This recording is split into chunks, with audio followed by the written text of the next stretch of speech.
Which of these two deserves to rule all of time and space? Physical media or digital media? Don't worry, we're going to sort that out right now. Our 13-round fight will involve Bernard Cribbins, Danny Wallace, and a fiery global catastrophe. And along the way, I'm going to unbox this, the new Blu-ray release of the 1967 4-part Doctor Who serial, The Underwater Menace. The bigger that streaming, ebooks, and downloadable stuff gets, does that put DVDs, Blu-rays, and paper books in greater danger of disappearing altogether in 5 or 10 years? And if that's true, does it mean that it's really time to pick a side? After my last video on this topic, the comments section made it clear that these questions have been very much on your minds as well as mine, and you feel really passionate about it. As someone who enjoys lots of physical media myself, as well as a good dose of streaming, I feel like it's time for me to really explore this subject. So in this video, I'm going to be as fair-minded as I can and see if we can find an outright winner. Back in the days when DVDs were still fresh and new, I had this little beauty, which I would use to watch DVDs on planes back in the days when I was a rock journalist for Kerrang magazine, flying about the gaff. But as far as I know, and I may well be wrong, there is no equivalent device for Blu-rays. And do they even make portable DVD players anymore? I don't know. The fact remains though that it's pretty tough to watch a Blu-ray wherever we want. We can't be watching a Blu-ray halfway up a mighty oak tree now, can we? Whereas if this squirrel was able to operate a phone, it would be totally at liberty to enjoy The Underwater Menace. Incidentally, this isn't really a USP of ebooks. We can obviously read a paper book wherever we like, but we can't take 50 big books on holiday with us, whereas we can take that many on our Kindle. In the late 70s, Bernard Cribbins was in Lowestoft, Suffolk, my hometown, acting in an episode of Tales of the Unexpected. I went up to him with a tiny little notepad, got his autograph, walked away. It started to rain, and my autograph got wet and the ink ran. Now, you could say that if I'd had a tablet, this wouldn't have happened, although the tablet might have been destroyed. And why would a tablet be in the late 1970s? Anyway? We have a glitch in time on our hands. I went back to Bernard, got him to sign it again. What a lovely man he was, as you'd expect. An autograph is a physical mark that someone you admire has made upon an item that you own. Them having altered a few pixels on a screen just really doesn't come close. If Bernard had been signing a PDF on that rainy day, would that story really have been worth telling you? You can't autograph an ebook. There are probably already apps that totally let authors do this, but that's clearly no good. Hey, remember that time you left your favourite book on the bus and then you went back to the bookshop and the lovely seller gave you another copy of the same book for free? No, me neither. I can't lose an ebook. Even if I lose the Kindle, I can download the ebook again on another one. I can misplace this though. So there's another point for digital, but can physical fight back? I really like these sleeves, and it all just adds to the experience, doesn't it? You don't get any kind of sleeve with iPlayer episodes, do you? If there was no physical media, then YouTubers would have hardly anything to do. What would we unbox? It would just be us pointing at a screen. Have you ever fumbled about with a 9-disc DVD box set, having no idea which disc you're on, let alone which episode of the series you were watching last? A streaming platform never forgets. It remembers exactly how far through the series you were. Yes, a Blu-ray or a DVD does this, but only to a limited extent. If you take that disc out of the machine and then put it back in again, it has no idea where you were. I once bought a Danny Wallace book, and when I got it home I opened it up and out of the pages fell bits of paper with handwritten scribbles on, which were all terms of abuse, just intended to abuse whoever was going to read the book next. I actually posted about this on social media and Danny said, "Well, that's unusual." And it was. Physical media can contain unexpected items literally inside it, whether we're talking about a big VHS box, the sleeve of a vinyl record, or a Blu-ray. What have we got inside? That is the question that everybody is asking from here to Perth. Not Perth in Scotland, Perth in Australia. Okay, so we've got 2 discs. That does not surprise me because there's quite a lot of stuff in here, isn't there? An ebook is just an ebook. There's going to be no random crap in it. We need the random crap, do we not? We do, don't we?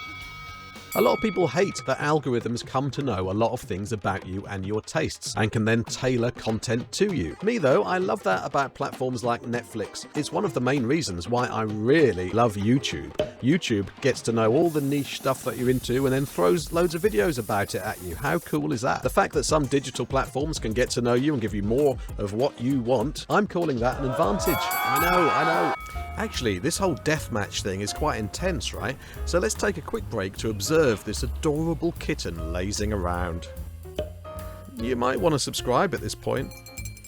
Maybe. The Doctor Who Blu-ray is never unwelcome on Christmas Day. Hint, hint. And while I'm sure you could figure out how to digitally gift the Underwater Menace to the Who fan in your life, that's really not the same experience, is it? Physical catches up with digital because you cannot wrap the streamed series as a gift. You can't wrap an ebook either, unless of course you wrap the Kindle as well. The points are now starting to fly thick and fast. So here's the next thing for us to ponder. I want to keep my local HMV store in business. Can I afford to buy everything I want from HMV at a higher price than Amazon just to keep HMV's lights on? That's the conundrum, isn't it? Do you feel that? When it comes to physical versus digital, money is clearly a factor. So let's compare the relative barriers to entry in terms of expense. You do need to buy a Blu-ray player or a 4K player in order to be able to play discs. You also need a suitable TV and of course the discs themselves. Meanwhile, you can watch streaming services on the phone that you probably already own and pay a monthly sub to the likes of Netflix. Netflix rack movies and TV series high and sell them cheap. They've kind of devalued each item on their platform, which is unfortunate, but it's cheaper. And that's why we kind of tend to succumb to it, especially in the current economically challenged era. So, for better or worse, physical has the higher barrier to entry and digital gets the point. Hey, remember that time you foolishly left your favourite book on an open windowsill and a morally outraged mob came and swiped it away?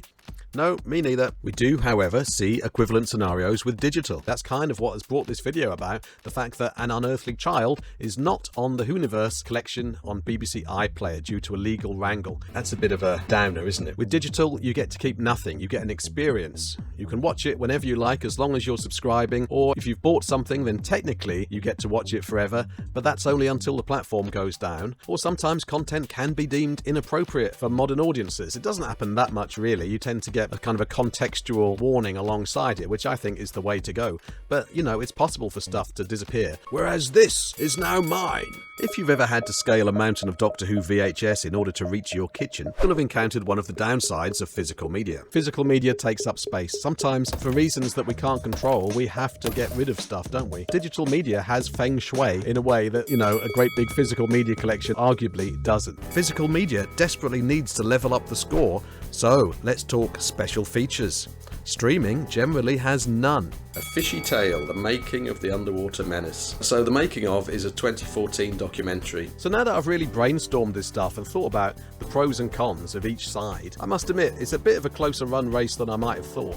With the scores neck and neck, we need a decider, and you can't get anything more decisive than a solar flare. Because if a solar flare hit the Earth, it could knock out the internet and mobile phones and all of that stuff entirely. Whereas we'd all be watching our Blu-rays and DVDs, us rather smug collectors, on our TV sets. Okay, unless the electrical system has been knocked out as well. Let's just pretend it won't be. This book requires no electricity. I'll be fine reading this in the middle of a solar storm, although I might find it a bit hard to concentrate. Okay, maybe the solar flare thing doesn't entirely hold water, but the internet thing does. Without the internet, I can't watch Netflix, Prime, Disney, anything. Where's the Blu-ray? Let's finally stand up and walk the incredibly long distance to our shelves and grab the Blu-ray that we were just watching on Netflix.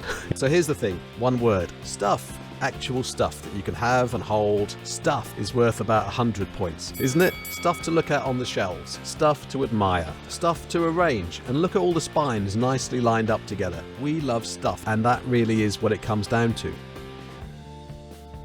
If people stop buying physical media, then it will definitely disappear, but I don't see that happening anytime soon, and there are certain resurgences that happen. Vinyl is a great case in point. Cassettes are back, and VHS has a real geeky cool about it. I don't think we actually have to pick a side, but I think maybe if we want physical media to endure, we do have to find a bit of a balance and make sure we're buying things, which I think most of us are, right? Judging by comments in the last video. As great as the Whoniverse is, maybe it's just not enough, and we should go to HMV and pick up a few of these Blu-rays. Yeah, that's a lovely package. What do you make of that? Let me know down in comments. The animated stuff on this obviously won't be on the Whoniverse for a while anyway. I don't know how long the delay will be. And let's not forget that digital is not inherently evil. It is, after all, about to bring us brand new Doctor Who this month. So I mentioned earlier that An Unearthly Child is not in the Whoniverse for legal reasons. What kind of knock-on effect has that had on the value of the Unearthly Child DVD? Have a look at this video. Thanks for joining me, and don't forget to embrace your obsession.